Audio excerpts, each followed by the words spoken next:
Now that brings us to the other catch of the IUL. It does offer the peace of mind of the principal protecting 0% floor, but it does also cap the gains on the upside. That means when the market has a huge growth year, your investment will be capped at somewhere in the 12 to 15% range, depending on the carrier and the contract. Don't bail out on me now. Trust me, this is not a big issue. In fact, quite the opposite. We're talking about 6 more seconds of turbulence on your 6-hour smooth plane ride to Hawaii. Here's why. Realize that huge gain years almost always follow what? That's right, huge loss years. 2003, for instance, was great, 26.3% gain in the S&P 500. But it followed 3 consecutive years, 2000, 2001, and 2002, of negative returns, 12.2, 13.4, and 24.1% respectively, negative all 3 years.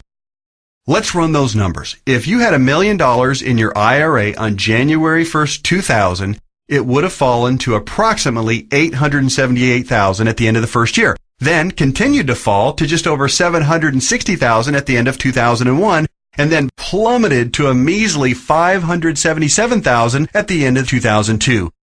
That same $1 million in a loss-protected IUL would have retained its worth at $1 million at the end of 2000, even though the market was down, remember? Still been worth $1 million at the end of 2001, and guess what?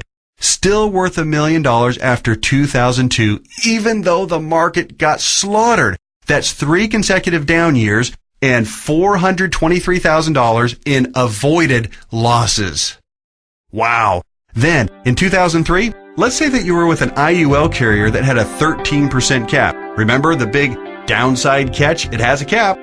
Your $1 million would have grown to $1.13 million. It grew. Meanwhile, the qualified plan portfolio that tanked from $1 million down to just $577,000, remember that one? It would have gotten the full benefit of the 26.3% market gain, not a 13% cap like our IUL contract. Yay! But let me ask you this. Would you rather add 13% to $1 million or 26% to $577,000? 26% added to $577,000 only brings the account up to about $728,000. Again, compared to $1.13 million. This is a no-brainer.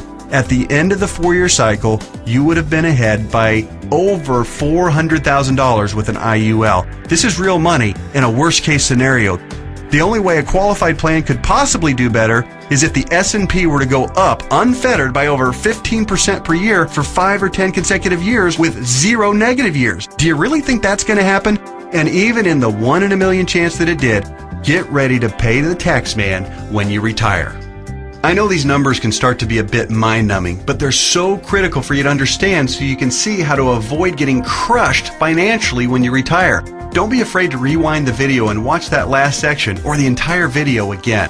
I want to continue with the examples just a little bit further. We stopped our examples at the end of 2003. Remember, the IUL account that started with $1 million had weathered the storm and grown to $1.13 million. The IRA account hadn't done so well and had managed to eke back to $728,000, but only after a really strong 2003. Now, let's look at what happened in 2004, 5, 6, and 7. The S&P gained, in this order, 7.2, 1.2, 12.8, and 1.2% in those 4 years.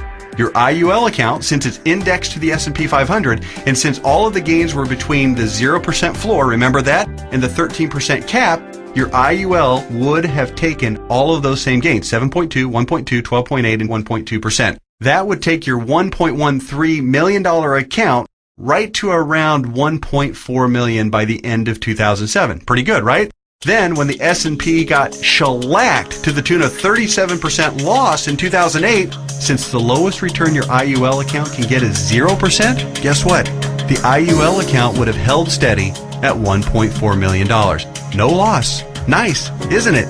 On the other hand, the IRA account would have grown from $728,000 to about $900,000 during those 4 good years, still down by $100,000 since 2000, just in time to get crushed clear back down to $565,000 at the end of 2008.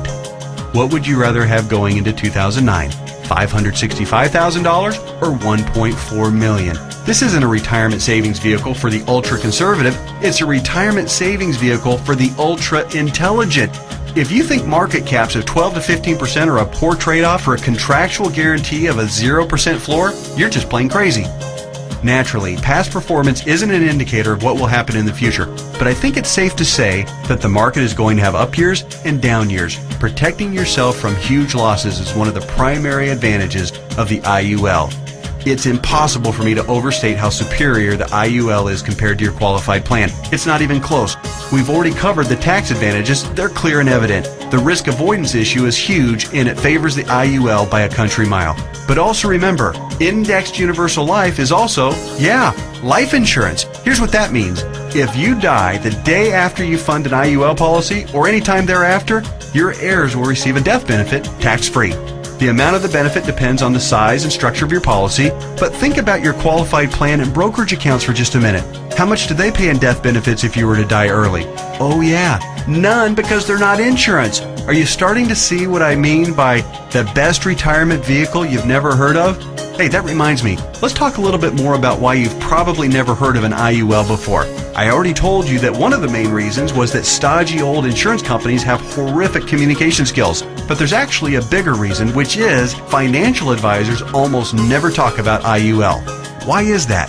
Simple math. Only licensed insurance agents can legally sell you an IUL, and most licensed money managers and brokers are not licensed to sell insurance. In other words, the guy who sells you your IRA can't, by law, sell you an indexed universal life policy. And if he can't sell it, he can't make any money on it. End of story. Your financial planner's motivation is to get you signed up for an IRA or 401k and then make money on you for life as your investment grows. They don't care about your future tax burden. Why should they? Seriously, call your investment advisor on the phone right now and ask about an IUL. Chances are 99% he or she has never even heard of it. And if they have zero working knowledge of how or why it works. How would they know? They don't know insurance products. They like to think they have a corner on the market of helping people save enough money to retire, but they don't. They're selling skateboards, bicycles, or roller skates and pretending like the big, shiny private jet doesn't even exist. The fact is, the IUL is the best possible wealth accumulation vehicle for your retirement. For most people and in most situations, it simply cannot be beat for tax advantages, safety, growth potential, liquidity, and flexibility. Alright, just one more quick topic and then we'll let your licensed insurance professional take over and discuss all the fine point details as they relate to your specific situation. And that topic is the logistics of how the IUL works. It works like a life insurance policy in the sense that you make monthly or annual contributions into your account. You will work with your advisor to determine what the optimal amount is for your situation. It'll vary depending on how many years you have left until retirement, your financial goals for retirement, and your current financial ability. The money you contribute to an IUL, like we've discussed at length, will continue to grow tax-free. Unlike a qualified plan account, you may have access to your money at any time you want or need it without a penalty before or after you retire. That's what's called flexibility. When you do pass away, the balance of the account will be passed to your heirs tax-free, just like with any other life insurance policy. The IUL really does offer the absolute best of all possible scenarios. It's tax-friendly, it's safer than safe, and it gives you flexible access to your money. The next step is yours. You simply need to meet with the licensed insurance professional who gave you this video and discuss your particular situation. He or she will answer all of your questions, I'm sure you have several, and discuss all of your options. You may want to consider watching this video again, this time with a pen and paper handy to jot down any notes or questions you may have. Like anything else worthwhile, there are plenty of details to be covered and there's a bit of a learning curve. But whatever you do, don't do nothing. There's too much at stake. Don't fall prey to what I call the law of diminishing intent. You know what I mean. You intend to make the call and learn more, but you get overwhelmed with 1,000 little urgencies of life and you look up and a few months or even a few years have passed and you haven't done anything. So take one action right now. Set an appointment to meet with the insurance professional who gave you this video. You can do so by either calling the number on the screen or by filling out the form at the website shown on the screen right now. That's it. Do that one thing right now. And take a closer look at the jet plane of retirement savings vehicle, Indexed Universal Life. You'll be glad you did.